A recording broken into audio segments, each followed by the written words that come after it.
Je crois au miracle, bien entendu. Le chrétien qui ne croit pas au miracle, il n'a déjà pas compris pourquoi il est sauvé. Parce que rien que d'être sauvé, c'est déjà un miracle en soi. Croire que quelqu'un, il y a 2000 ans, est mort sur une croix attachée, que 2 jours, 3 jours après, il est ressuscité, et que grâce à ça, on va au ciel et qu'on est tranquille avec Dieu. Comme dit Paul à un certain moment, pour les Juifs, c'est un scandale, et pour les Grecs, c'est une folie. Mais pour nous, c'est la puissance de Dieu. C'est la puissance de Dieu qui s'est manifestée. Et donc, moi, je crois vraiment au miracle. Je crois que les miracles sont là et que bien souvent, les miracles sont une manière d'attirer l'attention des gens sur l'Évangile. Mais la réalité, pour moi, d'une conversion, et je suis désolé pour ta vidéo, mais moi, je n'ai pas été aussi heureux que toi. Parce que pour moi, on nous vend un super-héros spirituel. Tout n'est pas faux. Et c'est bien de nous rappeler que oui, nous avons dans le psaume 21 un protecteur, mais ce que je veux voir et ce que j'aspire à voir, après quelques années maintenant de marche chrétienne, après avoir vécu des moments hauts, des moments bas, des moments très bas, et des moments de stabilité, des moments de désert, des moments de stagnation, je ne crois qu'une seule chose, c'est à la repentance. Quand Jésus est rentré dans la maison de Zachée, vous avez déjà entendu cette histoire de Zachée, ceux qui ont fait l'école du dimanche ont dessiné un petit bonhomme, un grand arbre, une grande foule, et puis ce bonhomme, ce Zachée, est un collecteur d'impôts. Alors soit il est collecteur d'impôts, soit il est chef des collecteurs d'impôts, soit il est collecteur d'impôts en étant juste au service d'un chef.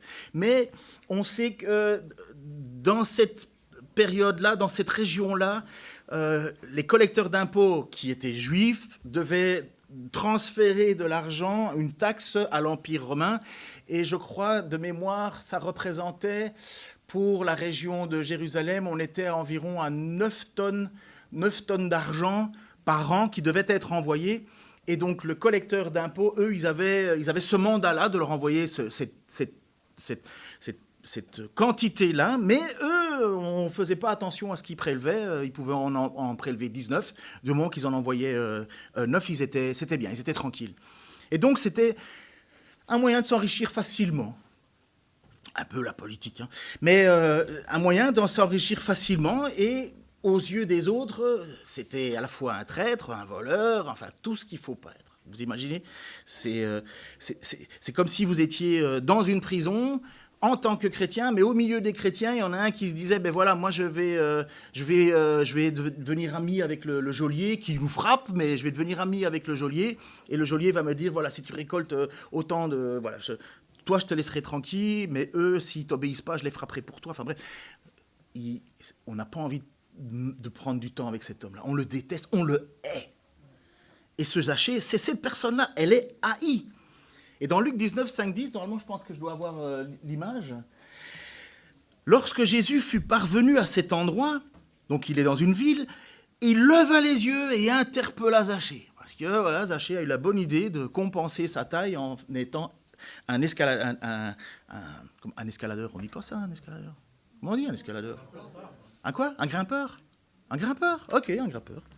Il n'y a pas un autre mot plus joli? On va chercher là-dessus. Un quoi? Un cascadeur, oui, peut-être, certainement. En tout cas, c'est ce que devait dire sa mère quand elle était petite. Tu seras cascadeur plus tard. Donc, Zachée est là, il monte sur un arbre pour compenser sa petite taille. Jésus passe, Jésus lève les yeux et il dit ceci: dépêche-toi de descendre, car c'est chez toi que je dois loger aujourd'hui. Zachée se dépêcha de descendre et reçut Jésus avec joie. Quand les gens virent cela, il y eut un murmure d'indignation. Et je crois que je serais moi aussi en train de dire, mais enfin, il disait cela, voilà qu'il va loger chez ce pécheur. Mais Zachée se présenta devant le Seigneur et lui dit, Seigneur, je donne la moitié de mes biens aux pauvres, et si j'ai pris trop d'argent à quelqu'un, je lui rends 4 fois plus. Jésus lui dit alors, aujourd'hui le salut est entré dans cette maison, parce que cet homme est lui aussi fils d'Abraham, car le Fils de l'homme est venu chercher et sauver ce qui était perdu. Qui aurait misé un kopek sur... C'est l'expression connue, ça, un kopek. Hein, okay. Parce que parfois, je me sens vieux. Mais qui aurait misé un kopek sur Zachée? Qui se serait dit, voilà, Jésus s'est arrêté sur lui? Mais pour moi, ce n'est pas ça qui est le plus important encore. C'est très important, mais ce n'est pas le plus important. Le plus important, c'est l'attitude que Zachée a eue. Il n'était pas juste content de Jésus qui vient chez lui. Il s'est rendu compte que il n'était pas très en ordre. Et il se présenta devant le Seigneur, je donne la moitié de mes biens aux pauvres. Il y a une action, il y a quelque chose qui s'est créé chez lui. Il n'est pas juste heureux de pouvoir demain se balader en rue en disant « Jésus est venu chez moi et pas chez vous ». Non, les gens ont même été bénis parce que Jésus est rentré dans la vie de Zachée. Parce que le pauvre qui habitait à côté de Zachée, à mon avis, le lendemain, c'était jour de fête pour lui. Et tous ceux qui ont été escroqués par Zachée, tous ceux qui se sont fait voler par ce sale type, qu'est-ce qui se passe? Eh bien maintenant, ils sont confondus parce que ce voleur, il m'a donné plus que ce qu'il m'avait pris. Il m'avait piqué 100 €, mais il m'en a donné 400. Mais waouh! Qu'est-ce qui s'est passé? Qu'est-ce que Jésus dit? Le salut est entré dans cette maison. Pas de changement, pas de salut. Pas de changement, pas de salut, pas de repentance, pas de salut, pas de métanoïa, qui veut dire conversion, pas de j'étais dans cette direction-là, j'étais très bien, et si maintenant, quand on rencontre Jésus, on ne va pas par là, c'est qu'il n'y a pas de salut, pas sauvé. Montre-moi ta foi sans les œuvres, et par mes œuvres, je te montrerai ma foi. Veux-tu comprendre, homme vain, que la foi sans les œuvres ne peut pas sauver? Elle est morte en elle-même. Et donc, Zachée, la preuve et la certitude que moi j'ai en regardant ce qui se passe dans cette histoire, c'est que Zachée, oui, a été touché par la grâce de Dieu, et ça se voit. Mieux que ça, c'est une bénédiction pour les gens autour. Nous n'avons pas le contrôle sur les miracles. Ce n'est pas nous qui décidons du miracle.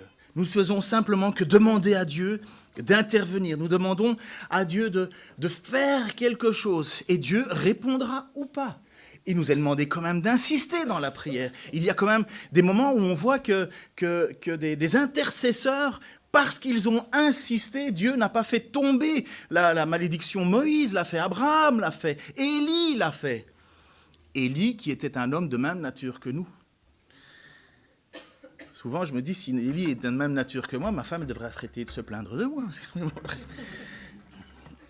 Mais on se retrouve là, et Paul, par exemple, Paul qui est capable de miracles incroyables, enfin pas lui, mais Dieu capable de miracles incroyables à travers l'apôtre Paul, si bien que parfois, quand Paul annonçait des messages, il avait chaud, il s'essuyait le front, il jetait son mouchoir, et les gens récupéraient le mouchoir, et les textes nous disent que même là, il y avait la guérison. C'est juste étonnant, je ne sais pas pourquoi, mais c'est pas commode, c'est pas habituel. Quand j'étais aux États-Unis, j'ai même vu une publicité lorsque j'étais là, parce que j'ai vécu au Québec pendant 10 ans, et donc souvent on avait les postes américains. Et on vendait des mouchoirs touchés par le front d'un tel prédicateur. À 20 $ pièce, tu avais la bénédiction. Plus frais d'envoi. C'est ce qui m'a un peu bloqué. Je me suis dit,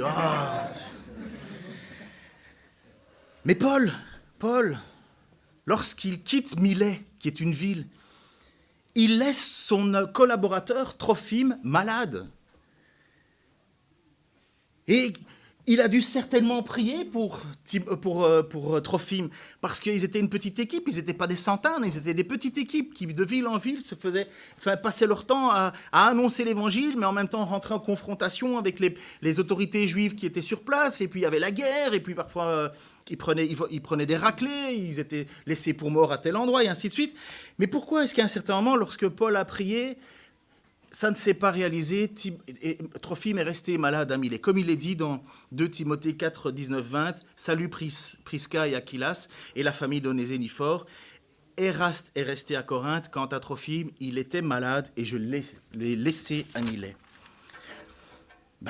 C'est que Paul est comme nous. Il prie et Dieu bénit ou Dieu ne bénit pas. Dieu guérit ou Dieu ne guérit pas. J'ai plus l'habitude de situations où Dieu ne guérit pas que Dieu guérit. Mais ça ne veut pas dire que je ne prie pas. Je prie et je demande à Dieu d'intervenir. Et si Dieu n'intervient pas, je n'ai pas cette phrase habituelle qu'on dit « Le Seigneur ne m'a pas dit non, il m'a dit attends ». Paul, il n'a pas dit... 3 fois, il a essayé. 3 fois, j'ai prié, 3 fois, Dieu a dit non. Moi, en général, quand je demandais à mon père 3 fois quelque chose et que 3 fois mon père me disait non, il dit « À la 3e fois, c'est dans ta chambre et une torgnole ».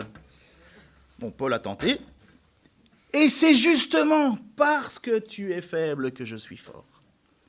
Parce qu'il y a une énorme force dans la faiblesse. Déjà, ça nous humilie.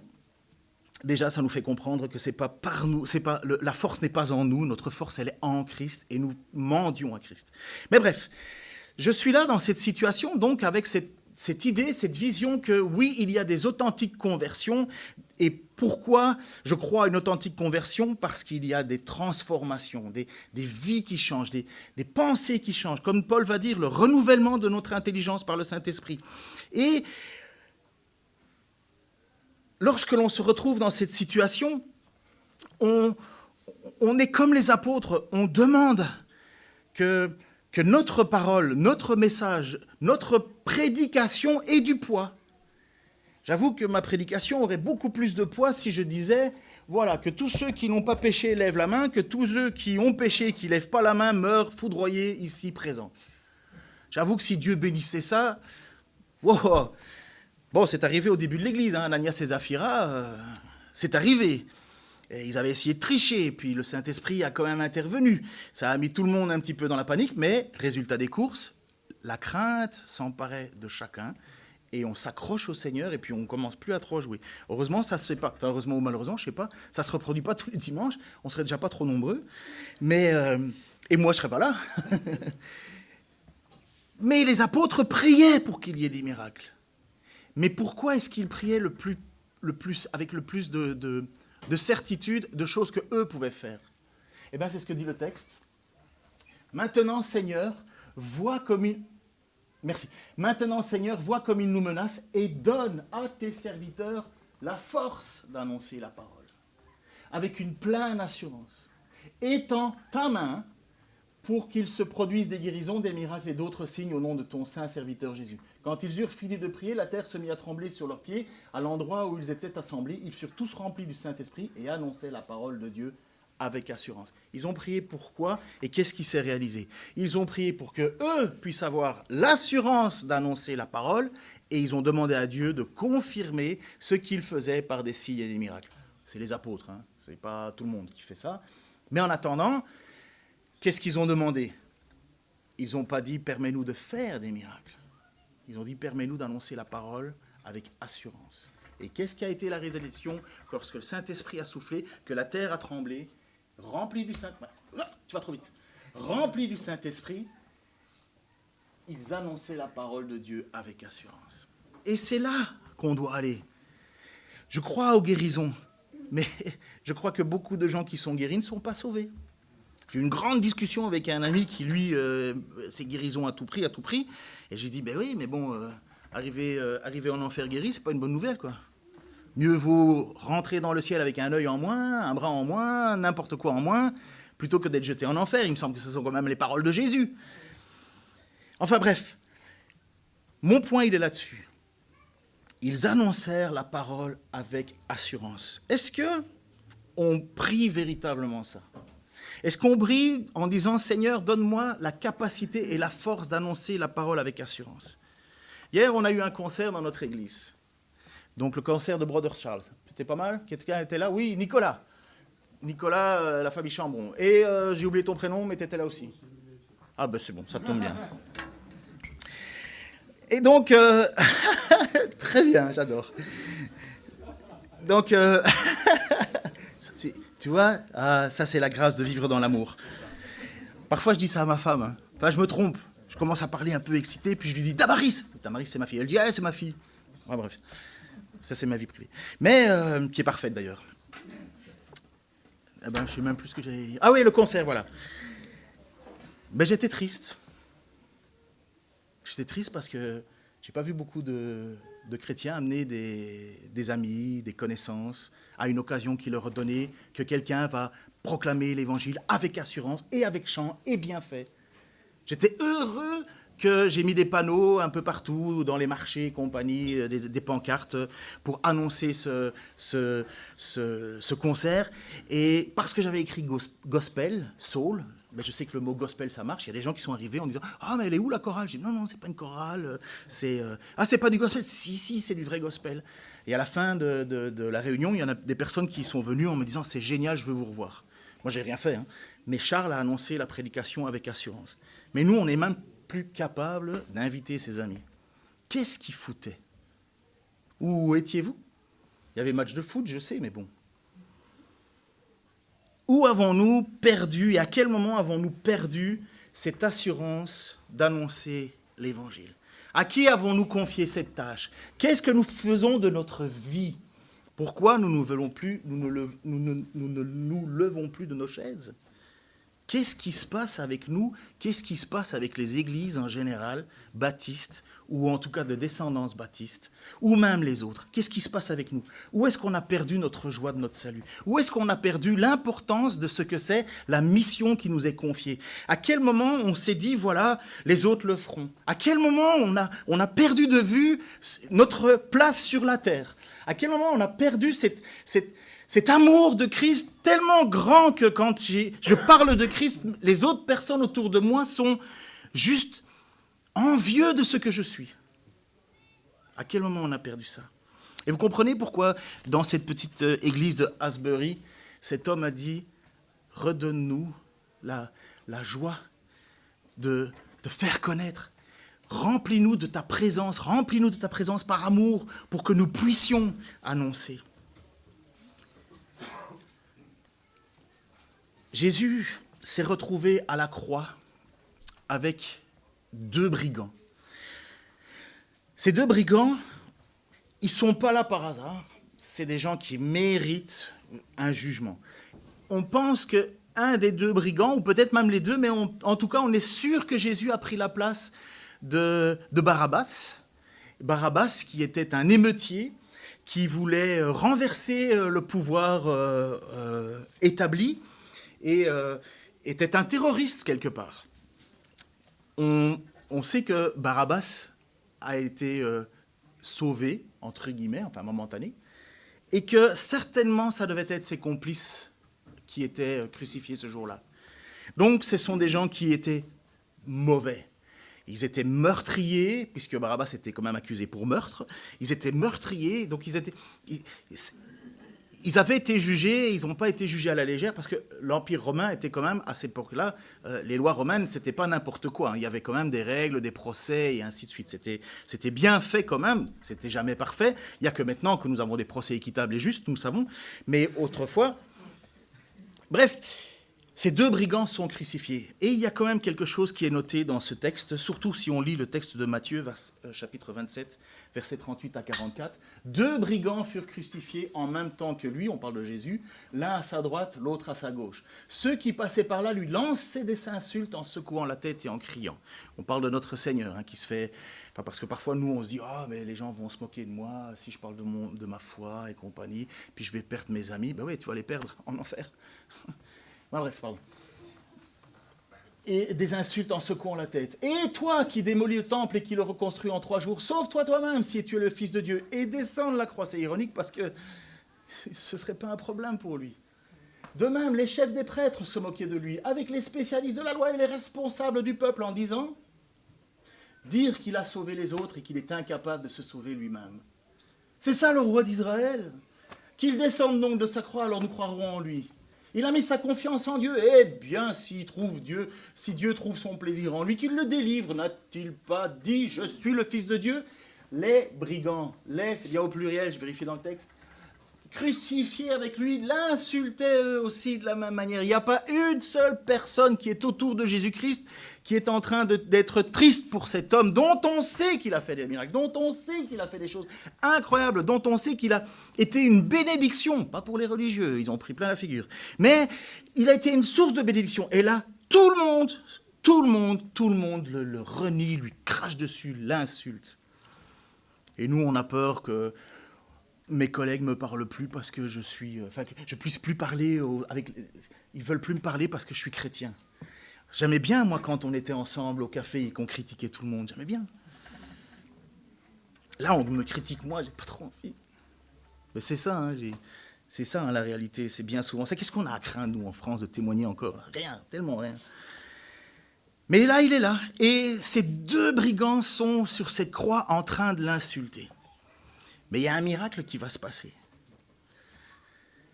Quelque chose d'étonnant et de non compréhensible. Mais ce qui se passe pour Jésus avait déjà été prédit 700 ans avant, puisqu'on pense qu'Ésaïe a écrit environ 700 ans avant. Il avait écrit ceci au sujet de Jésus. Et c'est une des raisons pour lesquelles j'utilise souvent ce texte-là pour la question de l'évangile de la prospérité. Je dis, ah bon, on va être des rois, ben notre propre roi, voici ce qu'il était prévu qu'il lui arriverait. Il était méprisé, abandonné des hommes, un homme de douleur, habitué à la souffrance. Oui, il était semblable à ceux devant lesquels on détourne les yeux. Il était méprisé, nous n'avons fait aucun cas de sa valeur. Pourtant, en vérité, c'est de nos maladies qu'il s'est chargé. Ce sont de nos souffrances qu'il a prises sur lui. Alors que nous pensions que Dieu l'avait puni, frappé et humilié, mais c'est pour nos péchés qu'il a été percé, c'est pour nos fautes qu'il a été brisé. Le châtiment qui nous donne la paix est retombé sur lui, et c'est par ses blessures que nous sommes guéris. Il faudrait bien comprendre que le mot guéri, c'est guéri du péché. Hein.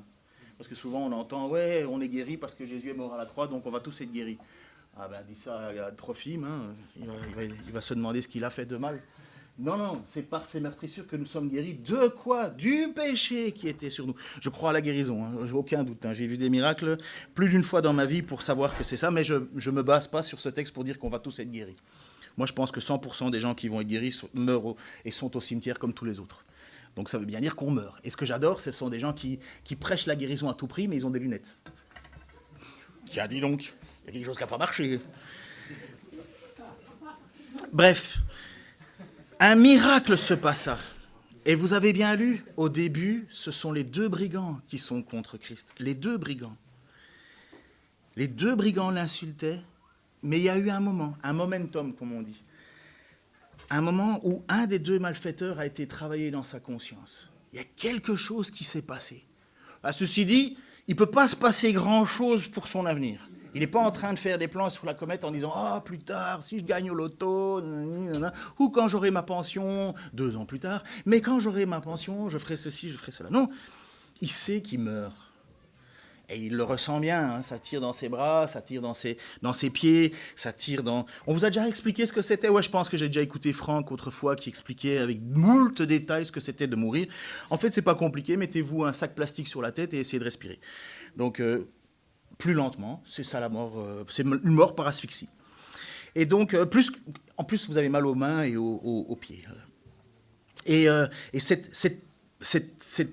ce moment-là, certainement que lui, il est en train de se dire « Mais je suis en train de mourir, je ne peux plus m'échapper, je ne peux plus rien faire. » Alors qu'il insultait d'abord Christ au début. Hein. Là, il y a quelque chose qui se passe. L'un des 2 criminels, Luc 23, 39, c'est lui qui nous en parle le mieux. L'un des 2 criminels attachés à une croix l'insultait en disant « N'es-tu pas le Messie? Alors sauve-toi toi-même et nous avec. » Il a totalement raison. Il est le Messie, il peut les sauver, il peut faire ce miracle, mais l'autre lui fit des reproches. C'est pas à cause de moi que tu pars, hein. Je t'ai pas vexé, hein, ça va. Parce que j'ai dit, d'accord, tu veux que je t'attende ou... Super. L'un des 2 criminels attachés à une croix l'insultait en disant « N'es-tu pas le Messie? Alors sauve-toi toi-même et sauve-nous, et nous avec. » Mais l'autre lui fit des reproches en disant « Tu n'as donc aucun respect pour Dieu ? Toi, et pourtant tu subis la même peine. Pour nous, repentance, ce n'est que justice. » Et il ajouta, espoir, « Jésus, souviens-toi de moi, foi, quand tu viendras régner. » Il n'a pas beaucoup d'espace de règne pour le moment, Jésus. Il est attaché à une croix, bien attaché, et il n'y a rien de magnifique là. Mais il dit, « Souviens-toi de moi, quand tu reviendras régner. » Pour lui, il est manifeste maintenant, c'est Jésus le roi des Juifs. C'est Jésus son roi. C'est Jésus qui reviendra. Et c'est la seule personne dans toute la Bible qui a cette assurance, où Jésus se tourne vers lui. Vraiment, je te l'assure, aujourd'hui même, tu seras avec moi dans le paradis. Cet homme, c'est notre frère. Pour ceux qui seront sauvés à la fin des temps, puisqu'il y a quand même la notion de persévérance, hein, la notion de persévérance, cet homme est notre frère. Mais moi, quand je lis ça, déjà, je me dis, waouh, cet homme est rentré pleinement dans sa destinée. Vous connaissez ces mots-là, vous avez déjà écouté. Il a accompli le plein potentiel de Dieu. Il est mort, crucifié. Il est rentré dans sa destinée. Donc là, un évangéliste de la prospérité, il a un peu mal, hein, parce que là, il est sauvé, on ne peut pas être plus sauvé. Mais ton destin, c'est de mourir, crucifié. Tu vas manger le truc jusqu'au bout. C'est ça le plein potentiel pour ta vie.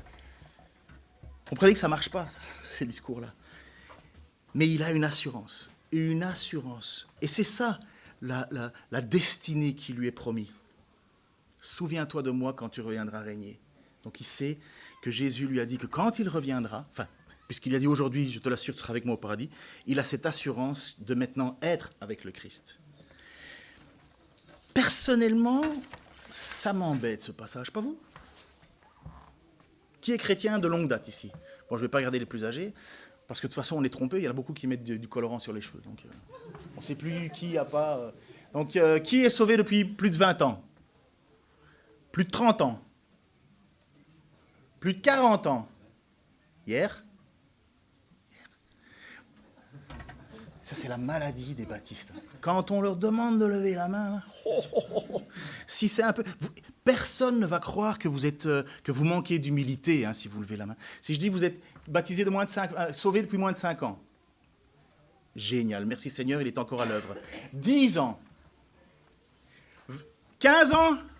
Super. 20 ans. 30 ans. Génial. 40 ans. Jamais. 60 ans. Non, moins 50 ans. Je parle pas fort? Combien d'années de conversion déjà pour vous, madame? Pas encore? Pour votre collègue? Combien d'années de conversion maintenant? C'est des maths. Au moins 50 ans. Est-ce que vous ne trouvez pas que la vie depuis que vous êtes chrétien est plus difficile que la vie lorsque vous ne l'étiez pas? La lutte contre le péché, la persévérance dans la marche chrétienne, la persévérance pour ne pas se détourner. Le nombre de fois qu'on a demandé pardon à Dieu, le nombre de fois qu'on a dit « Oh !» Le nombre de fois qu'on s'est fait peut-être reprendre, et qu'on n'a pas accepté, bien entendu, mais le nombre de fois où on a été déçu de soi-même lorsqu'on va se coucher dans le lit ou qu'on se regarde dans le miroir. Et lui, il a passé sa vie à foutre le bazar partout, il dit juste une petite phrase et bam, il est sauvé. Il ne doit même pas lutter contre le péché, il ne doit même pas lutter contre le reniement, il ne doit même pas lutter contre le découragement, il ne doit même pas lutter contre les fonds d'enseignement. Il est aujourd'hui tranquille au paradis. Voilà. Mais moi, honnêtement, je me dis, mais oh! Moi aussi, je veux déjà y aller, là. Moi aussi, comme Paul dit, la mort m'est un gain. Et si je reste, c'est pour vous, parce que moi, je ne sais pas trop ce que je dois choisir. Mais moi, quand je lis ça, je trouve que c'est... Pourquoi tous les chrétiens, lorsqu'ils se convertissent, ils ne meurent pas d'un coup? Ce serait quand même plus facile. Hop, directement au ciel. Ce serait top quand même. Réfléchissez jusqu'au bout. Ça veut dire que si vous êtes là, il y a un but. Ce n'est pas pour vous, c'est pour les autres. Comme Paul, il dit, je serais bien plus heureux d'aller au ciel, mais si je reste, c'est pour vous. Donc on revient à notre première question. Qu'est-ce qu'on fait de notre vie? Donc bref, je reviens pour vous apporter cette situation qui, moi, parce que j'étais là, j'ai combien de temps? Je sais plus. Moi non... tiens, bonne question, bonne réponse. Il ne sait plus non plus l'heure, tu vois, lui, toi tu ne te souviens pas de mon nom, lui, il ne sait pas quand ça s'arrête.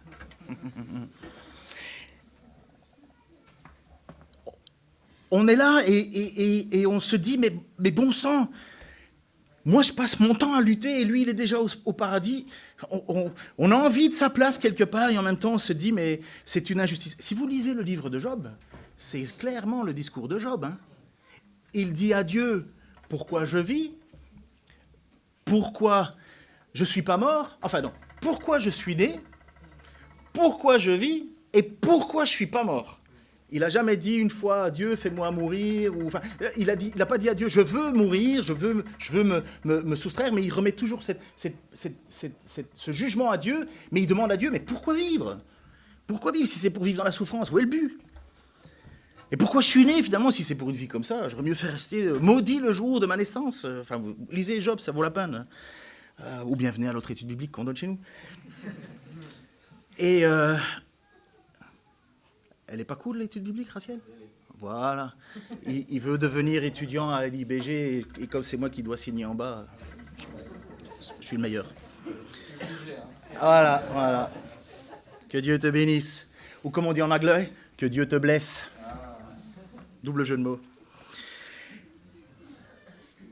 Le 5 février, enfin un peu plus tôt, au mois de février, j'ai été voir mes parents. Ma maman avait été diagnostiquée avec un cancer, c'est arrivé super rapidement, tout s'est enchaîné. Mais j'avais décidé, donc comme elle faisait la chimio et compagnie, j'avais dit, écoute maman, je viendrai une fois par mois, tous les premiers dimanches du mois, je viendrai te visiter, je monte en Belgique et ainsi de suite. Et je passe du temps, je vois ma maman qui va de moins en moins bien, elle a son fauteuil pour elle parce qu'elle n'arrive plus à se coucher dans son lit, et ainsi de suite. Et on passe une petite soirée tranquille à discuter. Et puis je dis, maman, mais comment tu vas? Je dis, mais non, il faudrait que tu commences peut-être un peu à réfléchir au sens profond de ton existence et ainsi de suite. Et elle dit, ouais, mais de toute façon, tout le monde est sauvé. Je dis, ah bon? Et en tant que fils bien calme et bien tranquille, je me suis énervé. Et je dis, mais maman, tu te rends compte de ce que tu dis? Je dis, mais non, tout le monde n'est pas sauvé. Ça, c'est parce que tu regardes Facebook où tout le monde dit, ah, toi qui es dans le ciel, nanana, oh, tu nous manqueras, tu seras mon étoile. Enfin, bref. Mais je dis, maman, il n'y a pas un seul passage dans la Bible qui dit, ouais, mais je suis catholique. Je dis, ouais, ça ne change pas grand-chose. Je dis, parce que Hitler se disait lui-même. Je dis, mais si tu crois que tout le monde est sauvé, ben, tu vas te retrouver au ciel avec Hitler et avec toutes les personnes mauvaises. Finalement, ça va être une chouette fête. Et là, j'ai vu dans la tête de ma mère qu'il y avait un petit tilt. Ma mère était non-croyante, enfin, si, croyante à la sauce de quand ça m'arrange, quand je dois prendre l'avion, quand j'ai peur, enfin bref. Et là, j'ai vu qu'il y avait quelque chose qui avait traversé son esprit, puisqu'elle s'est tue. Donc, quand ma mère se taisait, ça veut dire que ça... Voilà. Obéissez à vos parents. Ouais. On va voir ça, on va régler ça dans 2 minutes. Déjà, explique ça à ta femme. Elle est là, ta femme? Parce que je veux dire, obéis à ta belle-mère. Je suis retourné le 5 février voir ma maman. Elle était maintenant à l'hôpital, très diminuée. Et à la fin de la visite, elle me dit, je veux te voir demain. J'aimerais bien te parler. Mon père était là, mon père est toujours fâché contre Dieu encore et toujours. Enfin bref. Mais elle voulait me voir seule à seule. Je dis, écoute maman, pas de problème. Comme je suis pasteur, profitons que ça vaut la peine, tu peux me demander, moi j'ai le droit de venir en dehors des heures de visite. Je vais pour les heures de visite, je ne trouve pas ma mère, parce que ma mère est aux soins intensifs. J'arrive là-bas, et on commence à parler, elle me dit, je veux me convertir. Là, c'était la révolution dans ma tête. Est-ce que c'est vrai? Est-ce que c'est authentique? Est-ce que ce n'est pas juste pour sauver en dernière minute son âme? Est-ce que c'est juste? Est-ce que c'est droit? Ça m'énervait.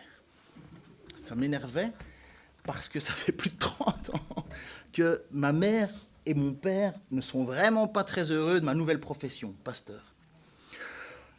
Pas très heureux de dire à leurs amis, connaissances, mon fils est pasteur. C'est quand même beaucoup mieux que PDG chez IBM. Hein. Enfin, tu veux dire... ouais, moi... Non, il est pasteur. Et qu'est-ce qu'il faisait avant? Il était à la police. Ah, mais c'est bête, il a tout arrêté. Il a détruit sa vie. Il est devenu pasteur. Donc, vous voyez, ça, c'était un peu le climat dans lequel j'évoluais. Des parents non-croyants et un peu gênés de ce que j'étais parce que je suis le chef des gourous, comprenez? C'est moi le chef de la secte. À la limite, je me ferai embrigader, mais c'est moi qui embrigade. Et donc, je suis là et puis je suis un peu perdu, mais je prends le temps quand même avec elle de lire l'histoire du larron en croix. Je lui ai relu Ésaïe 53. Je lui ai relu avec elle le passage de la crucifixion et de la résurrection. Et là, ma mère a demandé pardon à Dieu. J'ai prié avec elle. On était encore aux soins intensifs. Ils viennent la chercher pour la remonter dans sa chambre. Et moi, je pensais qu'elle allait mieux, mais en fait, non. C'était parce qu'elle ne pouvait plus rien faire. Elle allait être mise sous sédatif pour l'accompagner jusqu'à ces dernières heures. Je suis remonté avec elle. Et on a encore prié, elle a encore demandé pardon à Dieu, et elle a encore dit Seigneur, je te remercie. Elle a même dit un truc qui m'a touché personnellement, je te remercie que mon fils est pasteur. Vous imaginez? C'était vraiment quelque chose de totalement nouveau. Donc, comme je vous dis, ma mère, elle cultivait cette gêne, cette foi, mais qui n'était pas une foi, c'était juste une espèce de superstition, on va dire. Mais à la dernière minute de sa vie, ma mère s'est tournée vers Dieu. Qu'est-ce que je peux dire, moi, après avoir lu le passage du larron sur la croix. Ma mère était certainement moins méchante que lui. Pénible parfois, mais pas méchante. Je lui obéissais, t'inquiète. Mais jusqu'au jour où je suis parti de la maison. Mais ma mère a été sauvée à la dernière minute de sa vie parce qu'elle a placé sa foi en Dieu. Et qu'est-ce qui m'a fait croire que c'était vrai? Parce qu'elle a dit, pardon Seigneur de t'avoir ignoré toute ma vie, de t'avoir mis de côté, de t'avoir mis à l'écart. Je crois en toi, j'ai foi en toi. Pas plus que les phrases du larron en croix à qui Jésus lui dit aujourd'hui, tu seras avec moi au paradis. Pourquoi je crois au réveil d'Asbury? Parce que des gens se sont repentis. Des gens ont demandé pardon à Dieu. Pourquoi je crois que c'est ça un véritable réveil? Je ne dis pas que tout le monde s'est réveillé, mais c'est quoi un véritable réveil? Parce que comme l'a dit un théologien, Roy Hession, il a dit le réveil, ce n'est pas le plafond qui s'envole, c'est le sol, c'est le plancher qui s'effondre. C'est lorsque l'on reconnaît qu'on est nul, qu'on est sous la condamnation de Dieu et que sans son pardon, sans sa grâce, on ne peut rien faire. Il faut être reconnaissant pour cette grâce qui nous échappe, parce que nous, on irait au mérite. Job, dans son histoire, Job se met à un certain moment, Dieu dit à Job, mais pars-toi d'habits splendides et juge le monde. Je vais m'asseoir et je vais te regarder. Et il laisse sous-entendre Dieu que si c'était Job qui avait la gestion du monde entre ses mains, tout le monde serait mort. Il aurait déjà flingué tout le monde. Et sous-entendu, Dieu dit, regarde, c'est par la grâce que ça marche. C'est par la grâce que ça marche. Le texte de Romains 8, 28 nous dit ceci. Nous savons du reste que toute chose concourt au bien de ceux qui aiment Dieu. Ceux qui sont appelés selon son dessein. Ma mère était appelée selon son dessein, mais je n'en savais rien. J'en ai désespéré plus d'une fois. Car ceux qu'il a connus d'avance, il les a aussi prédestiné à être semblable à l'image de son Fils, afin que son Fils fût le premier-né d'entre ses frères. Et ceux qu'il a prédestinés, il les a aussi appelés. Ma mère, il l'a appelée dans sa souffrance, comme ce larron en croix a été appelé dans sa conscience, dans sa souffrance. Et ceux qu'il a appelés, il les a aussi justifiés. Ma mère a été, je ne vais pas utiliser que ma mère, mais on va parler du larron. Le larron a été justifié. Justifié, ça veut dire rendu juste. Et ceux qu'il a justifiés, il les a aussi glorifiés. Glorifier, c'est quand on rentre dans la présence de Dieu. Et comme l'apôtre Paul va dire dans 2 Timothée, j'ai fini la course, la couronne de gloire va m'être remise. C'était une couronne de laurier. Et c'est ça l'idée de glorification. C'est quand on rentre dans la présence de Dieu, on a cette phrase qui nous dit « Viens, rentre, bon et fidèle serviteur, dans la présence de ton maître ». Je vous invite à ne pas désespérer lorsque vous annoncez avec assurance le message de l'Évangile. Dieu a un plan, il l'a décidé avant la fondation du monde, il l'a prédestiné avant la fondation du monde, mais il ne nous dit pas à quel moment il va appeler. Je ne sais pas qui est appelé. Je sais une seule chose, c'est que aussi bien dans l'Église qu'en dehors de l'Église, il y a des gens sauvés, des gens pas sauvés. Il y a des gens pas sauvés dans l'Église et il y a des gens sauvés à l'extérieur de l'Église. C'est comme ça, c'est ce que le texte nous dit, Jésus nous dit, il y a livré le bon grain. Et il n'enlève pas livré de peur de perdre du bon grain. Mais je sais qu'aussi à l'extérieur, il y a des gens qui n'ont jamais fréquenté l'église, comme ma mère, et qui sont sauvés, à la dernière minute. Parce que quand j'ai quitté ma mère, après ça, je pensais à la revoir le soir, elle est tombée dans le coma, et elle n'a plus jamais parlé. Et puis elle est partie. Je sais que c'était les dernières paroles de ma mère, c'était une prière. Le bon larron en croix, ces dernières paroles qu'il a dû entendre de Jésus, c'est « Aujourd'hui, je te le dis, tu seras avec moi au paradis ». Je vous encourage à ne pas oublier ce que vous êtes sur cette terre. Moi, je ne suis pas un évangéliste. Et honnêtement, ce n'est pas moi qui vais aller me mettre au milieu d'une place en chantant avec une guitare et « Allez, venez nous ». Non. Mais ne ratez pas les occasions que Dieu vous donne. C'est la seule plus profonde joie qu'on puisse avoir sur terre, c'est de savoir qu'on a été utile, même mal, mais qu'on a été utile à Dieu pour que quelqu'un se retrouve soit ici avec vous, soit au ciel, à louer la grandeur du Dieu éternel. T'as prévu un chant après? Vous n'avez pas prévu de chant? Ah, oh. Un bon chant. Lequel tu aimerais bien qu'on reprenne? Hosanna. Ouais. Vous êtes prêts? Ça vous met pas dans l'embarras? De toute façon, c'est trop tard. On va faire Hosanna, pourquoi? Et je peux vous demander de vous lever. D'une seule voix, ouais, toi aussi. D'un seul être, d'un seul corps, d'une seule personne. Ce que nous sommes un corps. Il y en a certains qui sont les bras, d'autres les pieds, d'autres, je ne vais pas dire. Mais on est un corps. Et vous êtes le plus... Je vais dire ça, ceci, et je termine. Vous êtes le plus grand espoir sur cette terre. Car il n'y a pas d'autre nom, ni sur le ciel, ni sous la terre, qui a été donné pour sauver votre âme. Et vous êtes des ambassadeurs. Je ne suis pas évangéliste. Vous n'êtes peut-être pas évangéliste, mais Dieu l'est. Dieu l'est. Et Dieu va vous utiliser. Je prie pour vous, pour que vous ayez des occasions comme ça qui se présentent, des petites portes qui s'ouvrent, et que vous ayez l'assurance de le faire. Seigneur, merci pour ta grâce, pour ton amour. Merci pour chacun d'entre nous. Et moi en premier, Seigneur, j'ai besoin de toi. J'ai besoin d'être constamment réveillé, Seigneur. On peut parler, Seigneur, mais je rendrai compte pour toutes les paroles que j'ai dites. Mon désir, Seigneur, le plus cher de mon cœur, c'est que ton Église retrouve perpétuellement la joie de son salut. Nous savons, Seigneur, que nous vivons sur une terre en ce moment qui n'est pas sous la persécution. Et nous pouvons vivre, Seigneur, d'une vie tranquille, Seigneur, loin de toute difficulté. Et pourtant, des difficultés, nous en avons tous. Nous souffrons, nous gémissons, nous avons des problèmes de santé, nous avons des problèmes dans notre âme, nous avons des problèmes au travail, nous avons toutes sortes de choses qui viennent nous obscurcir la vie, Seigneur. Mais nous savons que la seule et véritable lumière qui est rentrée dans le monde, c'est toi. Et c'est toi, cette lumière, qui éclaire nos vies, Seigneur. Quant à ceux qui n'ont pas envie que leur vie soit éclairée, ils s'éloignent. Et toi, tu as décidé de rentrer dans nos vies, Seigneur, et tu nous as donné ce privilège. Et je te remercie, Seigneur, d'être appelé enfant de Dieu. Ouais. Seigneur, je n'ai jamais voulu l'être. C'est toi qui l'as décidé.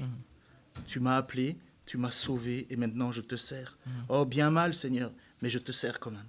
Je te remercie, Seigneur, que tu es venu chercher ma mère, et parce que tu l'avais décidé, je ne le savais pas. Je l'avais tant espéré, et tu l'as fait. Et je te prie pour tous les frères ici et les sœurs qui ont peut-être des amis autour d'eux, des gens autour d'eux qui espèrent et qui, à force d'espérer, ont désespéré, Seigneur. Rappelle-leur que c'est toi qui tiens toutes choses dans ta main et que toute chose concourt au bien de ceux qui aiment Dieu, de ceux qu'il a appelés selon son dessein. Oh Seigneur, j'ai besoin que tu me le rappelles et que tu leur rappelles parce qu'on se décourage. Parfois on se sent inutile, on a l'impression qu'on ne sert à rien et que chaque dimanche se ressemble. Mais tu peux nous réveiller, tu peux faire de nous, Seigneur, des personnes heureuses et joyeuses de t'appartenir, même si c'est difficile, même si nous traversons des moments difficiles. Alors nous allons te chanter, Seigneur, d'une seule voix encore, parce que c'est toi le chef de notre Église, et c'est vers toi que se tournent nos louanges, pour la gloire de ton nom, Seigneur. Amen. Amen.